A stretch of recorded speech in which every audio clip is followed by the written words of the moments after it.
Саламатсыздарбы, урматтуу телекөрүүчүлөр, назарыңыздарда аргымак көрсөтүүсү. Бул көрсөтүүдө биз асыл тукум жылкылар тууралуу сиздерге баяндап беребиз. Азыр биз болсо Фрунзе совхозу айылында турабыз. Айбек Караев аттуу мырзанын жеке фермасында. Бул жерде бир нече күлүк аттар багылат экен. Болгондо дагы баягы Айбек Караевдин айтымында өзгөчө породалар экен. Андыктан эми мен уккандан бир көргөн дейт. Азыр Айбек мырза өзү бизге тааныштырып берсе, бүгүнкү көрсөтүүнүн каармандары менен. Саламатсызбы Айбек эке? Бизге тааныштырып бересизби? Биздин ат бул донский порода өзү. Аттын аты биз өзү Данчак деп ат койгонбуз. Данчак. Данчак. Өзү донский порода да. Бул аябай акылдуу ат келет. Муну ар кандай нерсеге үйрөтсөңөр болот. Биз өзүбүз таптап үйрөтүп алганбыз. Аламан улакка, анан кандай улакка үйрөтсөң да болот. Аябай акылдуу жылкы. Өзүбүз дагы буну жаңы алганда үйрөтүп алганбыз. Биринчи эчтекени билбейт болчу да. Акылдуу жылкы аябай. Биз өзү аламан улак, торпок улак чабабыз. Бир канча байгелерге жеттик. Буну менен теке улак дагы тартабыз. Ошонун деңгээлинде канча ийгиликтерге жетиштик. Акылдуу ат. Буну менен сүйлөсөң да болот. Характери бар дегендей. Негизинен караганда ат таптагандар булар сайыпкерлер деп айтылат. Сайыпкер болбосо эч бир ат бул кайсыл бир оюнга болсун, кайсыл бир жарышка болсун чыга албайт. Ат таптаган боюнча эң негизги бул сайыпкерге аябай таандык нерселер. Сайыпкер ал менен айткандай, сайыпкер ошол ат менен жашайт. Ал аттын сырын, ал аттын кандай характерин, ал ат эмне жейт, бардыгы ошол нерселерге келип такалат да. Атты мисалы жегенинен баштап ичкенинен кайсы мезгилде эс алганга чейин. Ошондуктан сайыпкер жакшы болсо, о сайыпкерден жакшы аттар чыгат. Кан жагынан келгенде атта сөзсүз өзүнүн таза кан болуш керек. Мүнөзү бул аябай акылдуу. Өзүң ачууң келип келсең билет кадимкидей. Ачууң келгенде кадимкидей эч аттанып турат. Анан шайыр келсең кадимкидей күлүп мындай жылмайып келгенин да билет да бул. Баягы ийкемдүү болуп турбайбы? Ийкемдүү болот. Мисалы үчүн ганчактын ачуусу келгенде сиз кандай мамиле кыласыз? Бунун ачуусу келгенде өзү деле билинип калат. Чуркагысы келбей, жанагындай характерин көргөзүп. Анан ачуусу келгенде өзү деле башкача болуп калат да, мен билем да. Анан өзү ошого жараша мамиле кылып калабыз. Анан көп деле камчылатпайт, өзү эле билип чуркайт. Топтордо, мисалы торпок улактарда канча байгелерге жеттим, көп деле кыйнаган жок. Мисалы атка аябай адамга жардам берет. Бунун характери десем, характери мындай жаман характери жок, только жакшы характери. Адамга жакын болот, аябай жоош. Мен өзүм балам деле келип мине берет мунучу. Келип сылап, карап, бул жерде мына досумдун балдары бар, алар деле келип мине берет. Айрым күлүктөр чабандес тандайт эмеспи? Бул чабандес тандабайт экен да демек. Чабандес көп деле тандабайт, бирок булар билет ким кандай экенин. Өзү атам сайыпкер болгондо, чоң атам. Ошол айтчу да, мисалы адамды булар үзөңгүгө бутуң тепкен деле билет депчи. Ошондой эле булар ким кандай экенин үстүнө чыгар деле билет. Ошонун сразу эле өзү эле билип алат. Бул улакчы эмес экенин. Жон териси менен издейт турбайбы? Буларды Алла Таала ушундай сыпат берип коюптур буларга. Ушул мингенде эле билет. Если башка улак чабылбаган адам минсем, бул андай топко кирбей чуркабайт дагы, анчалык. Мен мингенде уже ал ат уже өзгөрөт, башкача болот да. Данчак тууралуу айтсак, Данчак биздин Кыргызстанга бир 5 жыл арасында эле келди бул порода. Бул породанын айта кетсек, бул порода аябай жүрөктүү. Бул породалар мурун ошол жылкы заводдорунда бул согушка даярдалган аттар болгон да. Согушка даярдалганда согушчан аттар кандай болуш керек? Согушчан аттар ал жерде мынтыктын огунан, замбиректин окторунан, танканын окторунан коркпогон аттар болот да. Ошондуктан бул аттарды биз улакка алып келдик бул жаккачы. Улак алып келип, азыр улакта буларды биз сынап көрүп атабыз да. Бирок бул данчак аттар Кыргызстандын шартына дагы көнүштү, биздин оюндарга дагы булар уже көнүп баратышат да. Булардын жүрөктүү болгонуна байланыштуу бизде жүздөгөн, миңдеген аттар болсун, ошолордун арасында бул ат өзүнүн өнөрүн көрсөтүп, өзүнүн кандай ат экенин көрсөтүп атат да. Бая сиз жогоруда атабадыңызбы породасын кайсыл жакка келгенин? Анан Кыргызстанда көп эле кездешеби мындай породадагы аттар? Же сиздер эле кармайсыздарбы? Жок, Кыргызстанда мурда биз мен бул породаны өзүм алгандан кийин билдим, что данчак экенинчи. Донский порода болуп билдик. Ага чейин биз кыргыз жылкы эле таптап улакка чабып жүргөнбүз. Ага чейин кыргыз жылкы чабып жүргөнбүз. Bundan кийин билдим да, донский порода, что таза кандуу болот экен, анан акылдуу жылкы болот экен. Булардын аябай мындай жүрөктүү болот да, кайтпайт эчтекеден. Сиз айтып атпайсызбы баягы донский порода депчи? Булар атайын улакка чабылчаттарбы же силер атайын өзүңөргө ылайыкташтырып баягы улакка чабабыз деп үйрөтүп алдыңарбы? Булар негизи улакка балким чарбага да колдонсо болот. Буну чарбага да колдонсо болот. Аябай жоош, бардык нерсеге даярдаса болот да. Буну өзүбүз таптап улакка үйрөтүп алганбыз. Бунун породасы негизи именно улак үчүн эмес бул. Негизи булар башка немеде жүргөн аттар. Анан биз өзүбүз улакка дайындап алганбыз. Аябай булар күчтүү болот, физически күчтүү, аябай. Анан улакка дайындасаң да болот, буну жөнөкөй иштетсең да болот да, аябай жоош. Биздин да кыргыз жылкыларыбыз бар, кандуу болгон. Ошол эле мисалы Ысык көл областында, Талас областында, ушул эле Фрунзе совхозунда бул жакта жылкы өстүрүүчү заводубуз болгон. Акыркы жылдары бул жылкы заводдорубуздун баардыгы жабылып калган. Эми ошол биздеги бул көйгөй ушу Кыргызстанда ат спортун өнүктүрүү үчүн ушул жылкы заводдорун ачса, жылкы заводдордун үстүнөн иштесе, мамлекеттик деңгээлде ушулар каралса, бизде ат спорту ошондой эле асыл тукум жылкылар аябай көп өсмөк. Мурундары болгон, мындан 20 жыл, 15 жыл мурундары, бирок акыркы мезгилдер бул негедир кайсыл бир тараптан каралбай жабылып калган. Эми буюрса Кыргызстан ошол жолго баратат, сырттан аттарды алып келип, бул жактан кыргыз жылкылары менен аргындаштырып. Бунун айырмачылыгы кыргыз аттарга караганда мындай күчтүүрөөк, физически анан күлүк дагы да, бул катуу чуркайт. Катуу чуркайт экен. Башка аттарга караганда ушулардын күлүк чыкты. Чуркаганда дагы аябай чоң топторго кирди булчу. Ошол жерден дагы аябай өзүнүн өзгөчөлүгүн көрсөттү. Ошон үчүн муну жакшы көрөбүз. Көп жерлерге улактарга барабыз. Бишкекте Ошко алайга алып барып чаптык мисалы. Алайда дагы аябай өзү алайдан болом да. Алайга барып улак чаптык. Ал жерде дагы өзгөчөлүгүн көрсөтүп, жакшы өнөрүн көрсөтүп келди. Келечек командасында защитада ойноймун. Защитага бул апрель айында контракт түзүп келечек командасына кирдик. Биздин келечек командасынын жетекчиси Карим байкебиз, андан капитан командир Айбек Караев. Бул жакта биз максатыбыз Кыргызстандын ат спортун өнүктүрүү. Ат спортун өнүктүрүп, ошо менен эле кошо дагы бир максаттарыбыз бар. Бул азыркы учурда бизде кыргыз жылкыларынын тукумдары жоголуп баратат. Анын ордуна биздин Кыргызстанда азыр чет жактан келген жылкылар бар. Ошол эле болсун Россиядан, Польшадан, Англиядан. Эми алар турусын айтканда алардын жылкыда основной негизинен айтканда жылкыда кан кетет да. Эгерде каны бар жылкы, бул күлүк жылкы болсун, жорго болсун, улакка чабылуучу жылкылар болсун, анын баардыгында кан болуш керек да. Бардыгы эле данчактар, бардыгы эле донский породалар улакка жарай берет дегенде мен алысмын. Себеби ошондой 200 аттын ичинен 5 ат жарашы мүмкүн.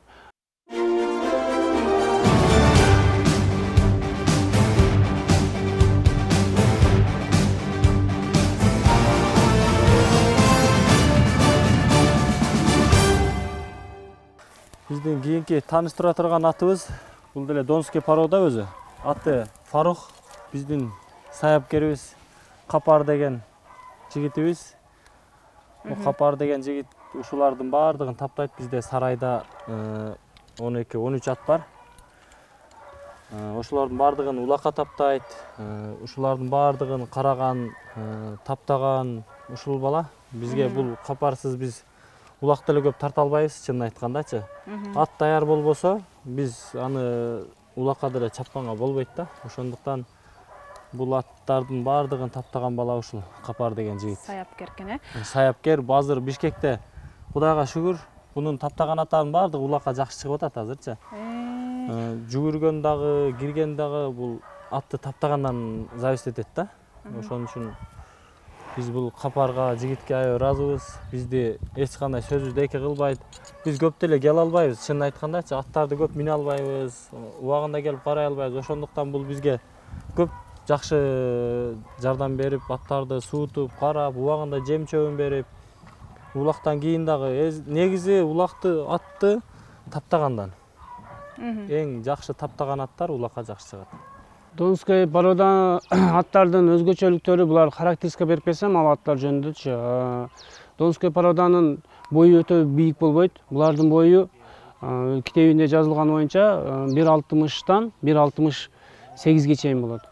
Булардын кең далылуу, аркасында мисалы кыргыздар айтып коет, арка жагын соору деп коет. Кең соорулуу, көкүрөктүү, анан кийин булардын буттары узун болгон жылкылар болот. Анан булар көбүнчө кандай деп айтсак, бекем аттар болот да. Мунун өзгөчөлүгү башка аттардан өзгөчөлүгү ошолор. Булардын өзгөчөлүгү дагы баса айта кетчү нерсе, бунун өзгөчөлүгү жүрөгүндө да. Анан дагы айтып кетчү, донской аттардын бир аз жалы узун болбойт. Булардын жалдары бир аз кыска келет. Башка аттардан өзгөчөлүгү ошондой. Мисалы биздин кыргыз жылкылар бар, кара байыр жылкылар. Алардын жалдары 50-60 сантиметрге чейин кыркпасаң өсүп бара берет да. Булардын жалдары 10 сантиметрден 20 сантиметрге чейин эле болот. Өзгөчөлүгү ошол. Мисалы үчүн сырттан келген баягы порода аттарды, өзгөчө порода ээлердин аттарын келечегин саяпкер аныктайбы же аттын жөндөмүнө жараша болобу? Мисалы үчүн улакка эмне үчүн улакка чабылат? Балким башка. Аттардын жөндөмүн биринчиден аттын өзүнүн бир характери болот да. Ошол характеринен саяпкер ошону тандайт. Ушул аттан кичине бир улакка ышыгы бар экен деп саяпкер билет да. Биз деле ошону бинип көрүп, канча нерсени, аттар көп негизичи, кыргыз жылкылар, канча орус жактан келип атат. Бирок ошонун бардыгын билген ушул улакка чабып жүргөндөр, анан саяпкерлер гана билет да. Анын бардыгы эле биле бербейт. Канча аттар көп бул жерде, мисалы Кыргызстан боюнча аттар көп да. Ошонун бардыгы эле улакка жарабайт. Ошонун бардыгы эле улакка чабыла бербейт. Ошонун жүрөктүүсү, акылдуусу, күчтүүсү чыгат. Эми биз бул Фаруктан үмүтүбүз чоң. Бул ат буюрса Кыргызстанга таанымал аттардан болот деген үмүттөбүз. Биз ат алып атканда, ат байлап атканда эми ат менен аралашып жүргөндөн кийин аттын кандай ат алышың керек? Бул ат кайсыл ат бизге керек, кайсыл ат бизге жарап берет? Ошондуктан биз Фаруктун бүт мүчөлөрүн караганбыз. Кулагынан баштап куйругуна чейин, туяктарын, көкүрөктөрүн, боюн, буттарын, бүт баарын карап, буюрса бул аттан үмүтүбүз чоң. Бул ат буюрса чоң жыйындарда, торпоктордо, ошондой эле биздин азыркы өзүбүздүн көк бөрүдө ойноп калышы мүмкүн. Бул буюрса 1-2 жылдан кийин бул аттагы бир топ жакшы оюндар көрсөтөт деген үмүттөбүз. Баягы чабандестер, саяпкерлер ушу күлүк таптоодо алгач биринчи туягына көңүл бурушат экен да. Туягы баягы чарадай болуш керек экен. Анан кең жак, кең баягы маңдай деп майда чүйдөсүнө чейин көңүл бурушат экен да. Сиздер кантип, кандай талаптар менен багасыздар күлүктү? Буларды биз көп жагына маани беребиз. Булардын башына карайбыз, бутуна, мына көкүрөгүнө карайбыз, бүт жагына карайбыз. Анан бүт жагына караган менен кээ бир аттардын сүрөтү жакшы болгону менен жакшы таланттуу чыкпай калат да.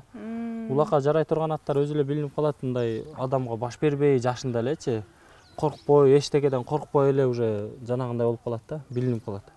Ошону туура тарбиялап алыш бул саяпкерден болот, зависит этет да. Саяпкерден ошонун бардыгын кылган ошо бизде Капар деген жигит. Үйрөтүп берген бизге канча жылкыларды, жаш аттарды үйрөтүп. Бул деле мисалы азыр 3 жаш. Буюрса бунун дагы азыр үйрөтүп аткан убагы. Кичинекей жеңил улактарга алып барып, чаап, үйдө дагы нар жак бер жакка минип, суутуп дегендей. Өзү кандай көрсөтүп атат анан? Мындай келечегин айтып бере аласызбы? Келечеги буюрса жакшы. Бунун келечегин эч ким эч кандай айта албайбыз негизи. Бирок эртең может үйрөнбөй да калышы мүмкүн. Бул донский эмес, бардыгы эле любой жылкыны үйрөтүштөн. Жакшы үйрөтүп алсаң, ошол ат көп жакшылыктарга, ийгиликтерге жеткизет да. Бунун характерлерин, аттардын характерлерин билген ошол саяпкерден көп нерсеси. ошонун жем чөбүн убагында берип карап, буну да чаба турган жерге чабыш керек.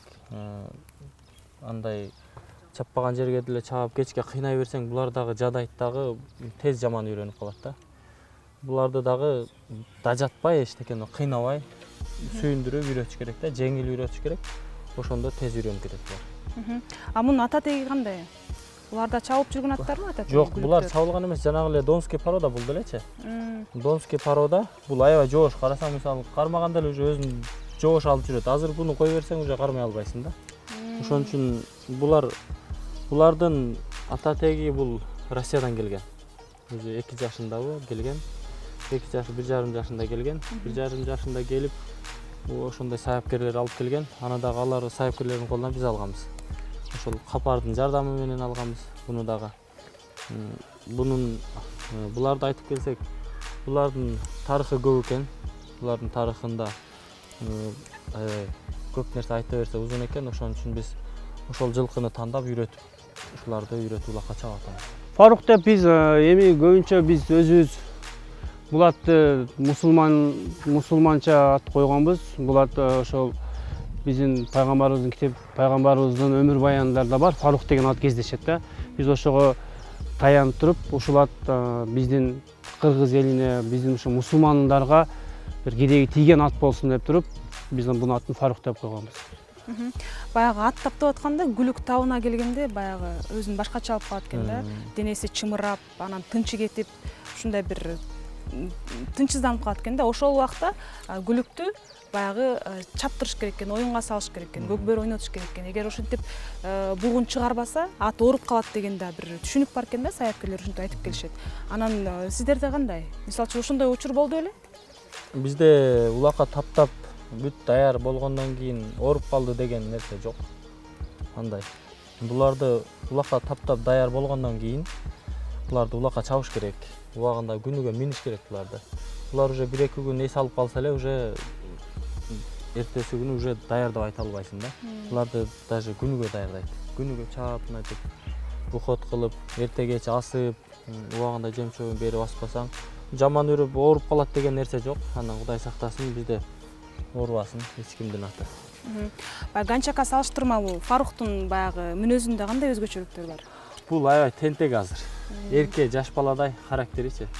Ойнойт, мынтип тиштеп, келсең жем чөбүн берсең деле ойной берет. Жаш балдардай. Бул дагы аябай жоош. Азыр бунда эле жанагы эле айткандай өзүм балам деле келип мине берет. Өзүм бир туугандарымдын балдары келип минет. Жоош да, ошон үчүн келип карап, ушуга жем чөбүн бере беришет. Жоош. Бирок улакка чыкканда бул деле өзгөрөт, Конечно, өзгөрөт да. Бунун жанагындай жеңил улак. Кечээ күнү улакка бардык. Жакшы результат көргөздү, бирок кыйнаган жокмун. Келип бир эчкиге, байгеге таштап келдим. Азыр ошол кечээ эле күнү улакка барып келген учуру. Эми бизде шариятыбызда, мисалы шариятыбыз буга көзмөнчөк токконго башка нерсеге жол бербейт. Айрым адамдар бар, эми биздин кыргызчылык бар деп туруп кылышат, бирок биз андай нерсени колдонбойбуз. Биз биринчи сөзүбүз бисмиллахир-рахманир-рахим деп туруп атты таза минебиз. Ошол негизинде эле биз көп эле ырым-жырымга көп таяна бербейбиз. Булар деле мисалы үчүн улакка түшкөндөн кийин бир эс алыш керекпи? Мисалы үчүн эртеси күнү режими кандай болот? Күндөгүдөй эле болобу же? Күндөгүдөй эле болот, бирок улакка барып келгенден кийинкисин аябай терин кургатып, булардын демин аябай токтотуп, терин кургатып, эс алдырып, анан көп суу бербейбиз. Жем чөбүн деле көп бербейбиз. Ошол күнү эс алыш керек булар. Анан эртеси күндөгүдөй эле каралып берет. Анан буларды саяпкер аябай таптап табына келтиргенден кийин буларды любой убакта чаба берсе болот. Даяр булар өтө көп тойгозбош керек. Улакка чабылган күнү. Ошол күнү любой улагына чаба берсе болот.